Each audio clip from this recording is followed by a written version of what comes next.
Le dent de ce garçon tomba soudainement. Il essaya de toucher d'autres dents endommagées. Sa mère l'en empêcha rapidement, mais il continua à retirer une dent après l'autre. Toutes les dents étaient déjà cassées. La famille Potta devant eux se rendait en réalité à l'hôpital. En chemin, ils remarquèrent une scène étrange. La mère descendit immédiatement de la voiture pour vérifier. Toute l'autoroute était pleine de voitures endommagées. Cependant, il n'y avait aucun conducteur dans les véhicules. La mère aperçut des indices de conduite entièrement automatiques. Elle eut un mauvais pressentiment. Soudain, une voiture blanche se dirigea vers eux. La mère cria à tout le monde de se dépêcher et de retourner dans la voiture. Ils roulèrent immédiatement dans la direction opposée. La voiture blanche précédait le véhicule devant eux. Mais une autre voiture fit une manœuvre étrange. Ils l'évitèrent rapidement. De plus en plus de véhicules les suivirent. Ils essayèrent désespérément d'éviter les voitures incontrôlables. L'autoroute était déjà saturée de Tesla détruites. Puis quelque chose de plus effrayant se produisit. Ce jour-là, la famille passait des vacances à la plage. Un énorme navire se dirigeait vers le sable. Au début, les gens ne le remarquèrent pas, jusqu'à ce qu'ils réalisent un truc que le navire ne montrait aucun signe d'arrêt. Ce n'est qu'à ce moment-là qu'ils comprirent qu'ils n'avaient plus beaucoup de temps pour fuir. Heureusement, le navire fut stoppé par le sable épais, sauvant ainsi la vie des personnes sur la plage. Mais qui aurait imaginé que cela marquait le début de la catastrophe? Lorsque la famille retourna à l'hôtel, la femme chercha immédiatement sur internet la cause de l'accident, mais son mari lui répondit qu'il n'y avait absolument aucune connexion. Le couple pensa d'abord qu'il s'agissait juste d'un petit incident. Mais même après que les enfants se soient endormis,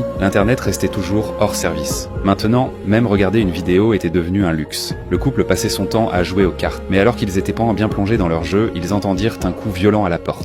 Il était déjà 3 heures du matin. Pour se préparer à l'inattendu, le mari prit un bâton en bois. Mais lorsque la porte s'ouvrit, un père noir et sa fille se tenaient devant eux. Et leur identité était encore plus surprenante. Cela troubla encore davantage le couple.